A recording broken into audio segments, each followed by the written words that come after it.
දෙවියන් වහන්සේට අද දවසත් ගැන දෙවියන් වහන්සේට අනේක වාරයක් ස්තුතිවන්ත වෙනවා. උන්වහන්සේ දීලා තිබෙන කරුණාව ගැන උන්වහන්සේට ස්තුතිවන්ත වෙනවා. විශේෂයෙන් අපි පසුගිය සතිය තුළ බැලුවා ශුද්ධාත්මයන් වහන්සේ තුළ ඉද්දී අපිට තිබෙන ප්‍රීතිය. ඉතින් ඒ එක්කම දෙවියන් වහන්සේ ඉදිරියේ පොඩි සාක්ෂියක් දරන්න කැමතිව සිටිනවා. ඉතින් ওই ප්‍රීතිය ගැන දේශනා කරලා ඉද්දී ඉතින් අපි දකිනවා මුළු ලංකා දේශයේටම පහුගිය සතිය තුළ කාලගුණත්වය තුළ ගං වතුර වීමක් එකට අපි මුහුණ දුන්නා. ගං වතුර දැම්මා මුළු ලංකාවේ ගොඩක් ප්‍රදේශවලට, දිස්ත්‍රික්කවලට සහ අපේ නිවසටත් මේ දේශනාව ඉවරනාට පස්සේ මේ මුළු පළාතම යට වෙන්න ගං වතුරක්. ඉතින් මේ එනවත් එක්කම ඇත්තටම දෙවියන් වහන්සේගේ වචනේ ලොකු ශක්තියක් වුණා. ඒක පහුගිය සතිය තුළ මම මෙනෙහි කරලා ඒක දේශනා කරපු එක සියල්ලේදී අපි ස්වාමීන් වහන්සේ තුළ ප්‍රීතියෙන් ඉන්න ඕන කිව්වනේ. ඒ නිසා ඒ කාලයේදී මේ වචනය මට මේ ගං වතුරත් එක්ක දුකක් ඇති වුණේ නැහැ. මොකද ස්වාමීන් වහන්සේ ඉදිරියේ සතුටින් හිටියා, ප්‍රීතියෙන් හිටියා.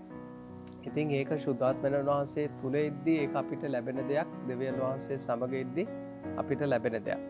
ඉතින් අපි නැවතත් ආරම්භ කරමු. පොඩි යාඥාවක් කරලා උන්වහන්සේගේ වචනය ඔබ අහන්න හොඳ සූදානමකින් යුක්තව, යාඥාවෙන් යුක්තව දෙවියන් වහන්සේ මේ වචනය තුලින් ඔබට ආශිර්වාද කරන්න යනවා. අපි යාඥා කරමු. ස්වාමිනී, අපි ඔබ වහන්සේට ස්තුතිවන්ත වෙනවා. ਸਰව බලධාරී, ਸਰව පරාක්‍රම, ਸਰව වාසී දෙවි පියාණනේ, ඔබගේ පුත්‍රෝ වූ ජේසුස් වහන්සේගේ නාමයෙන් මා යාඥා කරනවා මේ වචනය අසන, මේ වචනයට ආදරය කරන, මේ වචනය ගැන සලකන, මේ වචනය පවත්වන ස්වාමිනේ මත ජීවිත ගොඩනගා ගන්න හැම දරුවෙක්ම බාර කරනවා. ස්වාමිනේ, මේ වචනය තුලින් තවත් ආකාරයට අපිට යමක් උගන්වන්න කියා ශුද්ධාත්මයන්නි අපි යාඥා කරනවා. මේ වචනය තුලින් ඔබ වහන්සේගේ පුදුම ක්‍රියාව බලපෑම ඇතිවෙන්න ආශිර්වාද කරන්න. ස්වාමිනී, වචනය අසන, පිළිපදින, වචනය එක්ක සම්බන්ධ වෙලා තිබෙන හැම දරුවෙක්ම බාර කරනවා, ආශිර්වාද කරන්න. ජේසුස් වහන්සේගේ බලවන්ත නාමයෙන්. ආමෙන්. හොඳයි දෙවියන් වහන්සේට ප්‍රේම කරන දරුවනේ, අද දවසේ අපි මම පොඩි සාක්ෂියකුත් දරලා ඉතින් නැවත අපි බලන්න යන්නේ ශුද්ධාත්මයන් වහන්සේ තුල තිබෙන උන්වහන්සේ තුල උන්වහන්සේ සමග කරුණු කටගෙන අපි හැසිරෙද්දී අපිට තිබෙන අපි බැලුවා ශුද්ධාත්මයන් වහන්සේගේ ප්‍රීතිය ගලාති පොතේ 5 වෙනි පරිච්ඡේදයේ 22 වෙනි පදයේ 2 වෙනි ඵලයේ හැටියට අපි බැලුවා. අපි ඒකේ අද දවසේ 2 වෙනි කොටස අපි බලන්න යනවා. මේ ප්‍රීතිය සම්බන්ධව තංවලක් මෙන් එකින් එකට සම්බන්ධ වෙලා තිබෙනවා. මේ වචනේ තිබෙන හැම දෙයක්ම අපේ ජීවිතයට අරගෙන මේ තුල අපේ ජීවිතය ගොඩනගා ගමු. ඔබ හැම කෙනෙක්ම ස්වාමී ජේසුස් වහන්සේගේ නාමයෙන් හැම කෙනෙක්ම පිළිගන්නවා. වචනයට සම්බන්ධ වෙලා ඉන්න අය, මේ වචනයට ආදරය කරන අයට සුභ සිද්ධි වෙන්න යනවා. අපි අද දවසේ බලන්න යන්නේ රෝම පොතේ 5 වෙනි පරිච්ඡේදයේ 2 වෙනි පදේ ඉඳන් අපි බලන්න යනවා 3 වෙනි පදේ දක්වා. ඉතින් ඒකේ අපි බලමු පළමුවෙන්ම 2 වෙනි පදේ. රෝම සභාවට පාවුලුතුමා විසින් ලියලා එවන දෙවියන් වහන්සේගේ උතුම් වචනය අපි බලමු. 2 වෙනි පදේ කියනවා, අප පිහිටා සිටින මේ අනුග්‍රහය උන්වහන්සේ කරුණු කොටගෙනම ඇදහිල්ලෙන් ළඟා සිටුමු. තවද දෙවියන් වහන්සේගේ මහිමේ බලාපොරොත්තුවේ අපි ප්‍රීති වෙමු. දැන් අපි ස්වාමීන් වහන්සේගේ වචනේ 2 වෙනි පදේ කතා කරනවා, අප පිහිටා සිටින මේ අනුග්‍රහය උන්වහන්සේ කරුණු කොටගෙන ඇදහිල්ලෙන් ළඟා වී සිටුමු. අපි ඇත්තටම දෙවියන් වහන්සේගේ අනුග්‍රහය නිසා තමයි ප්‍රීතියට ලැබුණේ කියලා අපි විශ්වාස කරන්න ඕන. උන්වහන්සේගේ අනුග්‍රහය මේ අපි 2 වෙනි පදේ දකිනවා, දෙවියන් වහන්සේගේ මහිමේ බලාපොරොත්තුව. දෙවියන් වහන්සේගේ මහිමේ බලාපොරොත්තුව තුල අපි ප්‍රීති වෙමු. දෙවියන් වහන්සේ අපිට උන්වහන්සේගේ වචනය තුල අපිට බලාපොරොත්තුවක් දීලා තිබෙනවා. එතකොට මේක ඇවිල්ලා බයිබලයේ කියන මහිමේ බලාපොරොත්තුව තුල අපි ප්‍රීති වෙමු. දෙවියන් වහන්සේගේ මහිමය කියන දේ ගොඩාක් වටින දෙයක්. ඒ මහිමය අපි දකිනවා කියන එක ගොඩාක් වටින දෙයක්. මහිමේ බලාපොරොත්තුව තුල අපි ප්‍රීති වෙමු. ඒගොල්ලෝ මහිමේ බලාපොරොත්තුව කියන වචනයවත් අපිට තාම ලැබිලා නැති දේවල්, තාම අපි ලබාගෙන නැති දේවල්. මේ දෙවියන් වහන්සේගේ මහිමේ බලාපොරොත්තු අපිට බලාපොරොත්තුවක් දීලා තිබෙනවා. දෙවියන් වහන්සේ අපිට සදාතන ජීවනය දීලා තිබෙනවා. යේසුස් වහන්සේ එනකන් අපි නැවත බලාගෙන ඉන්නවා. ඒ මහිමය නැවත අපිට දකින්න ඕන කියන ඒ බලාපොරොත්තුව තුළ අපි ප්‍රීති වෙනවා. ඒකේ 3 වෙනි පදයේ අපි දකිනවා රෝම 5 3 වෙනි පදයේ කියනවා දේව වචනය තුළ අපි දකිනවා බලාපොරොත්තුව අපි මේ ප්‍රීති වෙමු කියලා දේව වචනේ කතා කරනවා. 3 වෙනි පදයේ කියනවා එපමණකුත් නොව පීඩා විඳීමෙන් ඉවසිල්ලද. 4 වෙනි පදය ඉවසිල්ලෙන් සහතික්කමද බලාපොරොත්තු වීමද උපදින බව දැන අප විඳින පීඩාවලදී ප්‍රීති වෙමු. නැවතත් මේ බලාපොරොත්තුව කියන වචනේ දීලා තිබෙනවා. දැන් මෙතනදී අපිට කතා කරනවා අප විඳින පීඩාවලදී ප්‍රීති වෙමු. දැන් මේක බලන්න අපි අපේ ජීවිතේ දැන් මම ඔබට වේලපයින් කිව්වා මේක පළවෙනි සතියේ දේශනා කරලා ඉවරෙද්දී මටත් පීඩාවක් ආවා. ඒ පීඩාව තුළ ප්‍රීති වෙන්න මට දෙවියන් වහන්සේගේ වචනය දායක වුණා. ඒක මම ඒ කාලේ දුක්ුණේ නැහැ කිසි දෙයකට. ස්වාමින් වහන්සේ තුළ දේව වචනේ කියනවා පීඩා විඳීමෙන් අපි ප්‍රීති වෙමු. ඉතින් බලන්න දැන් ඔබ මේ වචනේ අහගෙන ඉන්න අය ඔබ යම් පීඩාවකට ඔබ මුහුණ දීලා තිබෙනවා නම් ස්වාමීන් වහන්සේ පැහැදිලිව ඔබට කියනවා ප්‍රීති වෙන්න. ඇයි මේ පීඩාවදී අපිට ප්‍රීති වෙන්න? ගොඩක් අය පීඩාවක් එද්දී ඒක දුකට වේදනාවට පත් වෙන එකක් නේ අපි දන්නේ. නමුත් මේ දෙවියන් වහන්සේගේ වචනේ රෝම සභාවට පවුලුතුමා කියනවා ඔයාලා පීඩා ලබනවා නම් පීඩා විඳිනවා නම් ප්‍රීති වෙන්න. ප්‍රීති වෙන්න කියලා දේව වචනේ තුල කතා කරන අය. දැන් මෙතනදී අපි දකිනවා අප විඳින පීඩාවලදී ප්‍රීති වෙන්න කියලා අපි මෙතන දකිනවා. දැන් අපි ප්‍රීති යේසුස් වහන්සේත් මේ වචනේ භාවිතා කරා. යේසුස් ක්‍රිස්තුස් වහන්සේ නිසා අපි පීඩා විඳිනවා නම්, සේවය නිසා අපි පීඩා විඳිනවා නම්, නොයෙකුත් දේ නිසා අපි පීඩා විඳිනවා නම් ප්‍රීති වෙන්න, සතුටු වෙන්න. බයිබලයේ දේව වචනේ කියනවා අපිට ලැබෙන විපාකයේ මහත්ව කියන්නේ. ස්වාමින් වහන්සේ නිසා අපි පීඩා ලබද්දී, ස්වාමින් වහන්සේ නිසා අපි සේවය නිසා එම පීඩා ලබද්දී අපිට කියනවා ප්‍රීති වෙන්න, සන්තෝෂ වෙන්න. අපිට විපාක දෙකක් තියෙනවා. අපි ස්වර්ගෙත් විපාකේ ලබන්න යනවා, පොළොවෙත් ඒ විපාකේ ලබන්න. ඒ නිසා තමයි ස්වාමින් වහන්සේගේ වචනේ කියන්නේ අපිට පීඩාවේදී ප්‍රීති වෙන්න. ඔබ මේ මොහොතේ මොන පීඩාවක් මොන දෙයක් තුල ඔබගේ ජීවිතේ ඉර වෙලා එක එක දේවල් වලට මුහුණ දෙන්න පුළුවන්. නමුත් ඇයි අපිට ප්‍රීති වෙන්න කියන්නේ පීඩාවේදී? හරි අමාරු දෙයක් නෙමෙතන. අපි දකින්නේ. නමුත් අපේ ඇස් වලින් බලද්දී ඒක අමාරුයි. නමුත් අපිට දීලා තිබෙන ආත්මික ඇස් වලින් අපි ඒක බලද්දී අපිට ඒක ප්‍රීතියක්. ඇයි? උන්වහන්සේ පීඩාව හරහා අපේ ජීවිතයට යමක් කරන්න යනවා. අන්න ඒකයි අපි ප්‍රීති වෙන්න ඕනේ. ස්වාමින් වහන්සේ ඔබ යම් පීඩාවක් තුල, වේදනාවක් තුල ඔබ ගමන් කරනවා නම් ස්වාමින් වහන්සේ කියන්නේ ඇයි ප්‍රීති වෙන්න? ප්‍රීති වීම තුල අපිට විපාකයක් තිබෙනවා. ප්‍රීති වීම තුල අපිට විපාකයක් තියෙනවා. රෝම පොතට ඔබ ගියොත් 12 වෙනි පරිච්ඡේදයේ 12 වෙනි පදයේ කියනවා බලාපොරොත්තුවේ ප්‍රීති වෙන්න. අපිට බලාපොරොත්තුවේ ප්‍රීති වෙන්න. එතකොට ප්‍රීති බලාපොරොත්තුවක් අපිට දීලා තිබෙනවා. එතකොට වෙලා නැති දේවල්, පීඩාවට විසඳුමක් නැතුව යන්න පුළුවන්. නමුත් ඔබ බලාපොරොත්තු වෙන්න, ප්‍රීතිමත් වෙන්න ඒකට විපාකයක් තිබෙනවා කියලා දේව වචනේ තුල පැහැදිලිව කතා කරනවා. ඒකට විපාකයක් තිබෙනවා කියලා දේව වචනේ තුල කතා කරනවා. බලාපොරොත්තුවේ ප්‍රීති වෙන්න. එතකොට අපිට බලාපොරොත්තුවක් දීලා තියෙනවා. නිසා අපිට තියෙන බලාපොරොත්තුව සාමාන්‍ය බලාපොරොත්තුවක් නෙමෙයි. අන් අයට දීලා තියෙන බලාපොරොත්තුවක් නෙමෙයි. අපිට දීලා තිබෙන බලාපොරොත්තුව අපි ඉස්සෙල්ලා බැලුවා මහිමේ බලාපොරොත්තු. මහිමේ බලාපොරොත්තුවක් අපිට දීලා තියෙනවා. ඉතින් මේ බලාපොරොත්තු වෙලා තිබෙන දේවල් ඔබ දැන් පීඩා විඳමින්, වේදනාවටපත් වෙමින්, එක එක දේවල් වලට ඔබේ ජීවිතේ මූණ දෙමින් ඔබ ගමන් කරනවා නම් බලාපොරොත්තු වෙලා ඉන්න දෙවියන් වහන්සේකට විපාක දෙන්න යනවා.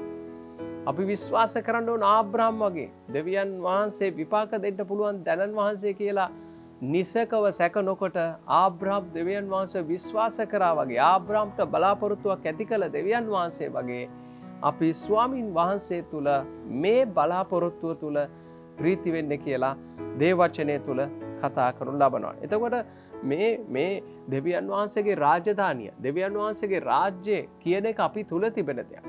දෙවියන් වහන්සේගේ රාජ්‍යය තුල තිබෙන්නේ බයිබලේ රෝම පොතට අපි ගියොත් 14 වෙනි පරිච්ඡේදයේ 17 වෙනි පදය තුල කතා කරනවා දෙවියන් වහන්සේගේ රාජ්‍යය මොකක්ද? ප්‍රීතිය කියලා. දෙවියන් වහන්සේගේ රාජ්‍යය ප්‍රීතිය. එතකොට දෙවියන් වහන්සේගේ රාජ්‍යය තුල ප්‍රීතිය තිබෙනවා. ස්වාමීන් වහන්සේගේ රාජ්‍ය ඔබ තුල තිබෙන දෙයක්. එතකොට ඔබට ස්වාමීන් වහන්සේ තුල ප්‍රීතිය තිබෙනවා. දේව වචනය තුල කියනවා දේව රාජ්‍ය තුල ප්‍රීතිය තිබෙනවා කියලා දේව වචනය තුල කතා කරනවා.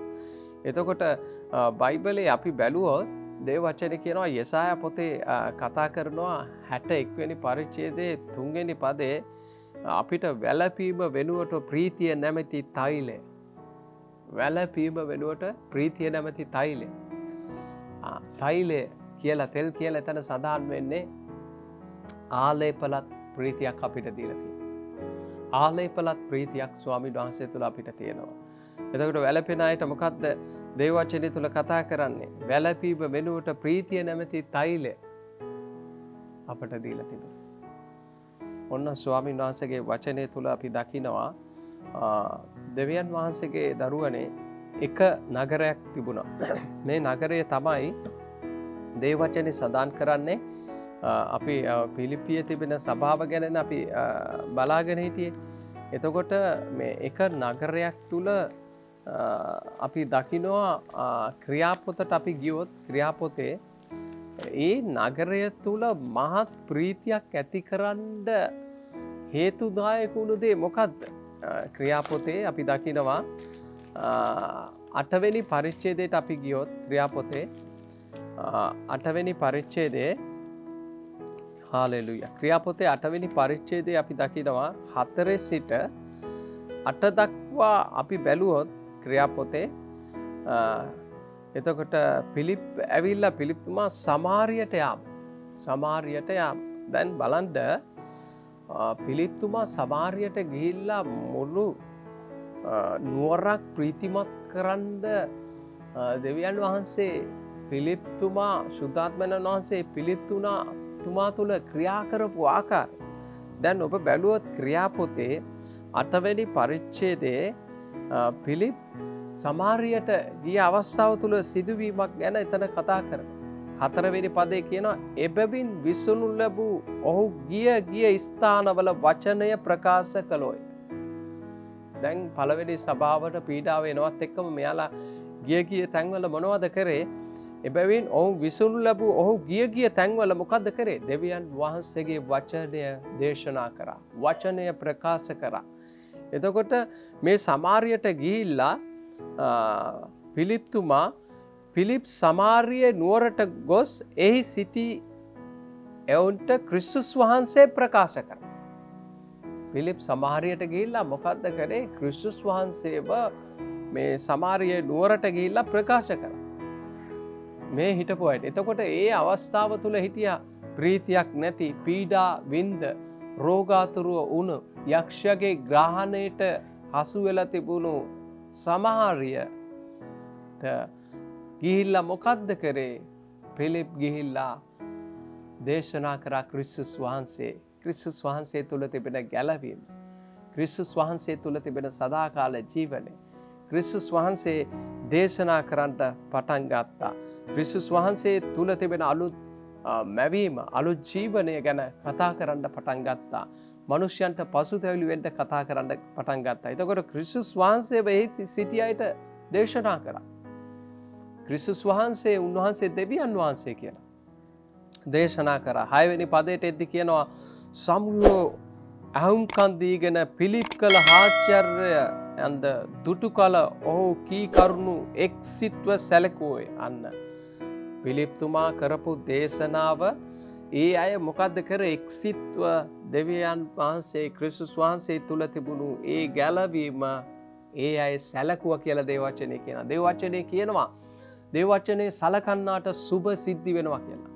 ඔබ මේ දෙවියන් වහන්සේගේ වචනේ කොච්චර ප්‍රමාණයකට ඔබ විශ්වාස කරනවාද? කොච්චර ප්‍රමාණයකට ඒක සලකනවාද? කොච්චර ප්‍රමාණයකට ඔබගේ ජීවිතයට ඒක ගන්නවද?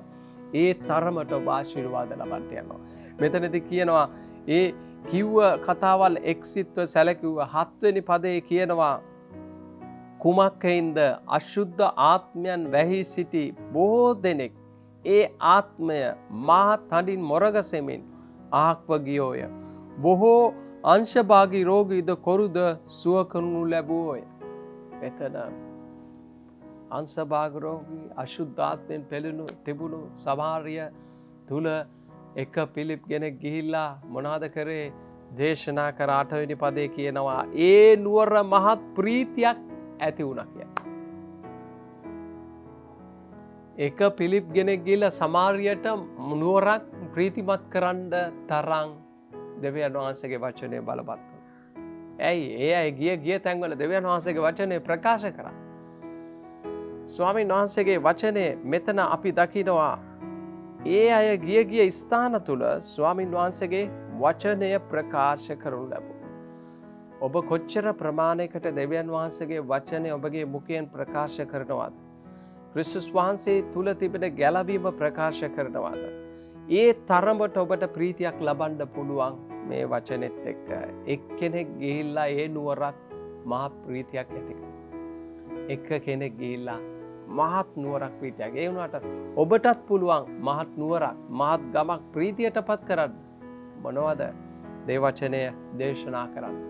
පළමුවෙන් ගිහිල්ලා පිලිප් කරේ දේව වචනය ප්‍රකාශ කළා. ප්‍රකාශ කරලා ඉවර වෙලා ඒ අය මොකද කරේ? ක්‍රිස්තුස් වහන්සේ කෙරෙහි එලට විශ්වාසයක් ඇති වුණා. නමුත් මේ සමාරිය මෙසායා කෙනෙක් කෙනවා කියලා විශ්වාසයක් තිබුණා. මේ ගැලුම්කාරයෙක් කෙනවා කියලා සමාරිය විශ්වාසයක් තිබුණා. මේ මෙසායා කියන ගැලුම්කරු ක්‍රිස්තුස් වහන්සේ පිළිබඳව සමාරියට ගිහිල්ලා ඇවිල්ලා පිලිප්තුමා දේශනා කරා. නමුත් එයාලට තිබුණා මෙසායා කෙනෙක් කෙනවා කියලා. නමුත් ඒ අය විශ්වාස කරා ක්‍රිස්තුස් වහන්සේව. එයාලා විශ්වාස කරලා එයාගේ තිබුණු සියලුම බැඳුම් නිදහස් වෙලා අංශභාග රෝගී සුවපත් වෙලා දේව වචනේ කියනවා එයාලා මහත් ප්‍රීතියක් ලැබුවා කියලා. ඒ වගේම මේ වචනේ අසන ඔබ යම් කෙනෙක් රෝගාතුරව සිටිනවා නම් යේසුස් ක්‍රිස්තුස් වහන්සේගේ නාමයෙන් ඔබ සුවපත් වෙන්න යනවා. ඒ උන්වහන්සේ ඔබට ප්‍රීතිය නැතුව තිබෙනවා නම් උන්වහන්සේ ඔබට ප්‍රීතිය දෙන්න යනවා. ඔබ වචනේ අහද්දී ඒක සිද්ධ වෙන්න පටන් ගන්නවා. මක්නිසාද එදා පිලිප් ගිය සමාරිය තුල එවැනි දෙයක් සිද්ධ වුණා නම් අද ඔබේ ජීවිතයේ එදා පිලිප් දේශනා කරන්න ඉස්සෙල්ලා ඔබගේ හදවත සමාරිය වගේ ඇති. නමුත් ඒ සමාරිය තුලට ප්‍රීතිය ගේන්න දෙවියන් වහන්සේගේ වචනෙට පුළුවන් වුණාක් මෙන් ඔබගේ හදවතේ නැති වෙලා තිබෙන ප්‍රීතිය දෙන්න මේ වචනෙට පුළුවන්කම තිබෙනවා. ඒ නිසා ඔබ විශ්වාස කරන්න දෙවියන් වහන්සේගේ වචනය තුල එක පිලිප් සමාරියට ගිහිල්ලා මහත් නුවරක් ප්‍රීතියට පත් කරන්න තරම් දෙවියන් වහන්සේගේ උතුම් වූ ක්‍රියාව අත්දැක්කා. එයාලට විශ්වාසයක් තිබුණා. ඒ නිසා මේ ප්‍රීතිය ගැන අපි බලද්දී ඔබ ස්වාමින් වහන්සේ තුල බලන්න මේ ස්ථානයේ කොච්චර දෙයක් එතන සිද්ධ වුණේ මහත් ප්‍රීතියක් ඇති කරන්න තරම් එයාලා ක්‍රිස්තුස් වහන්සේ ප්‍රකාශ කරා, දේශනා කරා. ක්‍රිස්තුස් වහන්සේ තුල තිබෙන ගැලවීම එයා දේශනා කරන්න පටන් ගත්තා. හාලෙලූයා. ප්‍රශංසා වේවා දෙවියන් වහන්සේට. උන්වහන්සේට ගෞරව කරනවා. හාලෙලූයා. උන්වහන්සේ ගැන දේශනා කරාට පස්සේ එතන පුදුම දෙයක් සිද්ධ වුණා. ඒ නිසා මේ මොහොත තුල ස්වාමීන් වහන්සේ මම විශ්වාස කරන ඔබගේ ජීවිතය තුලත් උන්වහන්සේ ප්‍රීතිය ස්ථීර වශයෙන්ම ඔබට දෙන්න යනවා. ඇදහිල්ලෙන් වූ සියලු ප්‍රීතිය. මේක ඇදහිල්ලෙන් අපි ලබා ගන්න. ඇදහිල්ලෙන් වූ සියලු ප්‍රීතිය කියලා රෝම පොතේ 15 වෙනි පරිච්ඡේදයේ ඔබ 10 වෙනි පදේ ඉඳන් 13 වෙනි පදේ දක්වා ඔබ කියවුවොත් මේක අපි ඇදහිල්ලෙන් ලබා ගන්න ප්‍රීතියක් ස්වාමීන් වහන්සේ. එනිසා ස්වාමීන් වහන්සේගේ ප්‍රීතිය අපිට පැමිණෙද්දී ආත්මයටත් ශරීරයටත් ඒ වගේම අපේ මානසිකත්වයටත් ඒ සම්පූර්ණ සුවයක් තමයි. ඒ උන්වහන්සේ දෙන්නේ සම්පූර්ණ ප්‍රීතියක් දෙනවා. සම්පූර්ණ සුවය උන්වහන්සේ දෙනවා. එතකොට මේ ප්‍රීතිය කියන දේ වෛද්‍ය විද්‍යාව අනුව අපිට ගොඩක් දේවල් අපිට තියෙනවා ඉගෙන ගන්න. මේ ප්‍රීතිය නැති වුණාම අපේ ශෛලවලට බලපාන දේවල් වෛද්‍ය විද්‍යානුව අපිට තිබෙනවා ගොඩක් දේවල් අපිට ඒ සම්බන්ධව ඉගෙන ගන්න. ඉතින් අපි බැලුවොත් හිතෝපදේශ පොතට ගියොත් හිතෝපදේශ පොතේ අපි බැලුවොත් 12 වෙනි පරිච්ඡේදයේ 20 වෙනි පදයේ වෙතට ගියොත් හිතෝපදේශ පොතේ 12 වෙනි පරිච්ඡේදය හාලෙලූයා. හිතෝපදේශ පොතේ 12 වෙනි පරිච්ඡේදයේ 20 වෙනි පදයේ කියනවා නපුර යොදන්නන්ගේ සිත්වල වංචාව තිබේ. ඒ සමාදානයේ පිණිස මන්ත්‍රණය කරන්නට ප්‍රීතිය ඇත්තේ. හාලෙලූයා. මෙතන වචනේ කතා කරනවා නපුර යොදන්නන්ගේ සිත්වල වංචාව තිබේ. ඒ සමාදානයේ පිණිස මන්ත්‍රණය කරන්නට ප්‍රීතිය තිබේ. එතකොට සමාදානයේ පිණිස මන්ත්‍රය කරන කෙනාට මොකක්ද ඇති වෙන්නේ? ප්‍රීතියක් තිබෙනවා කියලා. ඒ සමාදානයේ පිණිස මන්ත්‍රණය කරන්නට ප්‍රීතියක් තිබෙනවා කියලා දේ වචනේ. හාලෙලූයා. සාම සම්මන්ත්‍රණය කරන්නන්ට ප්‍රීතිය. සාම සම්මන්ත්‍රණය. තවත් විවරණයක් තියෙනවා. සාම සම්මන්ත්‍රණය කරන්නට ප්‍රීතියක් ඇති කියලා. එතකොට ස්වාමීන් වහන්සේ ඉදිරියේ අපි බැලුවා ස්වාමීන් වහන්සේගේ වචනය. අපි යෝහන් පොතටත් ගියොත් 16 වෙනි පරිච්ඡේදයේ 20 වෙනි පදයට කියනවා ජේසුස් වහන්සේ කිව්ව වචනයක්. ඔබ දැන් ශෝක වෙලා තිබෙනවා. ඒ ශෝකය ස්වාමීන් වහන්සේ ඔබගේ ජීවිතේ ප්‍රීතියට හරවන්න. හාලෙලූයා. ඒ ශෝකය ප්‍රීතියට හැරෙන්න යනවා. ඒ නිසා මේ ප්‍රීතිය කියන එක අද දවසේ අපි මේ දෙවෙනි කොටස මේ සම්බන්ධව කතා කරගෙන ඉන්නේ. ඉතින් මේ ප්‍රීතිය කියන එක අපිට ගොඩාක් වැදගත් වන දෙයක්.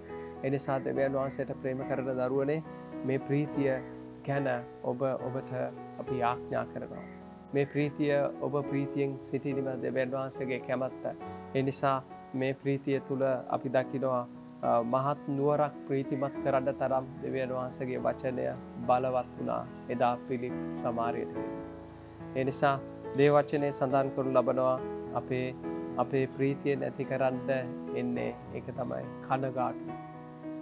කනගාටු වෙන හැම කිසිම කෙනෙකුට ප්‍රීතියක් වෙන්න බෑ. ඒ නිසා මේ ප්‍රීතියට බාධා කරන දේ තමයි කනගාටුව. ශෝකය, දුක, අතීතයේ දේවල් මතක් කරමින් දුකට වේදනාවට පත්වීම. ඒක තමයි ප්‍රීතියට බාධා කරන දේවල්. ඒ නිසා කිසි දෙයක් ගැන ශෝක වෙන්න එපා. කනගාටු වෙන්න එපා. දුක් වෙන්න එපා. මන්දය ස්වාමීන් වහන්සේ තුල ඔබ ප්‍රීතිමත් වෙන්න විපාකයේ මහත් කියලා දේ වචනේ තුල කතා කරනවා. හාලෙලූයා. කඳුළු සහිතව වපුරලා ගමන් කරද්දී අස්වැන්න ප්‍රීතියෙන් අරන් එනවා කියලා දේ වචනේ කතා කරනවා. ඒ නිසා ප්‍රීතියෙන් මේ අස්වැන්න ඔබට දෙවියන් වහන්සේ දෙන්න යනවා. ප්‍රීතියෙන් ඔබ අස්වැන්නු කපන්න යනවා. ඔබ ශෝක වෙලා සිටනවා නම් ඒ ශෝකය ස්වාමීන් වහන්සේ ප්‍රීතියට හරවනවා. නිසා ඔබ දුකට වේදනාවට පත් වෙලා තිබෙනවා නම් ස්වාමීන් වහන්සේ මේ මොහොතේ ඔබ වචනය අසංගිද්දී ඔබේ ජීවිතයේ සියලු බර අරගෙන ස්වාමීන් වහන්සේ ඔබට මහත් ප්‍රීතියක් ඇති කරන්න යනවා. ස්වාමීන් වහන්සේ ඔබගේ ජීවිතයේ ප්‍රීතිය එකතු කරන්න යනවා. ඔබ ගොඩක් කල්පනා කරලා වේදනාවට පත් වෙමින් සිටින්න පුළුවන්. ඒ නමුත් මාගේ ජේසුස් ක්‍රිස්තුස් වහන්සේ ජීවමානව මේ මොහොතේ අප අතරේ සිටීමෙන් ඔබව ස්පර්ශ කරලා ස්වාමීන් වහන්සේගේ මහත් ප්‍රීතිය ඔබට දෙන්න යනවා. ඒ නිසා ඔබ උදෙසා මම යාඥා කරන්නට යනවා මේ ප්‍රීතිය ඔබේ ජීවිතය තුළ වැඩි වෙන පිණිස මම යාඥා කරන්නට යනවා. ඔබ දෙවියන් වහන්සේ ඉදිරියේ ඉන්න ස්ථානයේ ඉඳන් ඔබ එක්සිත් වෙන්න ස්වාමීන් වහන්සේ ඔබට ආශිර්වාද කරන්නට යනවා. සර්ව බලධාරී සර්ව පරාක්‍රම සර්ව වාසී දෙවි පියාණන් ඔබගේ පුත්‍රෝ ජේසුස් වහන්සේගේ නාමයෙන් යම් කෙනෙක් මේ වචනය අසංගින වේදනාවට ශෝකයට දුකට පත් වෙලා තිබෙනවා නම් මම යාඥා කරනවා ස්වාමිනී යාව ස්පර්ශ කරලා ප්‍රීතියට ඒ ශෝකයේ ප්‍රීතියට හරවන්න කියා යාඥා කරනවා. ස්වාමිනේ ශෝකයේ ප්‍රීතියට හරවන්න. ස්වාමිනේ මම යාඥා කරනවා කඳුලෙන් වේදනාවෙන් ජීවත් වන හැම ජීවිතයක්ම ඔබ වහන්සේ ස්පර්ශ කරලා ප්‍රීතිය ඇති කරන්න. දැන් මේ මොහොතේ රෝගාතුර වේදනාවෙන් සිටනවා නම් ඒ රෝගේ ඉවත් වෙලා යේසුස් වහන්සේගේ නාමයෙන් ප්‍රීතිය ඇතුල් කරන්න කියා මම යාඥා කරනවා. ඒ අයගේ ජීවිත ස්වාමිනේ අතීතයේ ගෙනල්ලා දෙන ඒ වේදනාකාරී දේවල් සිහි වෙනවද ස්වාමිනේ මම යාඥා කරනවා යේසුස් වහන්සේගේ නාමයෙන් ඒ සෑම සිතවිලි යේසුස්ගේ නාමයෙන් ඉවත් වෙන්න කරන අතර ස්වාමීන් ආත්මික සොයත් ශාරීරික මානසික සොයත් නිදහස් කරන්න. ස්වාමීන් මම යාඥා කරනවා මේ කාලේ බොහෝ අය දුකෙන් වේදනාවෙන් ජීවත් වෙමින් සිටනවා. එනමුත් ඔබ වහන්සේගේ ප්‍රීතිය නැමැති තෛලයෙන් එය වාලේප කරන්න කියා යාඥා කරනවා. යේසුස් වහන්සේගේ බලවන්ත නාමයෙන් ඔබගේ දිව්‍ය ආශිර්වාදය තබන්න. මේ වචනය අහන හැම කෙනෙකුගේම ජීවිතේ ආශිර්වාදයක් වෙන්න සලසන්න කියා මම යාඥා කරනවා. ශුද්ධාත්මයන් වහන්සේ ඔබගේ ප්‍රීතිය මේ දරුවන් තුල නිදහස් කරන්න. ආශිර්වාද කරන මෙන් යාඥා කරනවා. ස්වාමීන් ඔබට බාර කරනවා. ඔබ වහන්සේ පුදුම උතුම් දෙයක් කරන නිසා ස්තුති ගෞරවය ඔබට පුද කරනවා.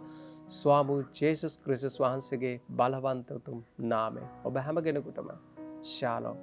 ජේසු පිටයි. සුබ සතියක්.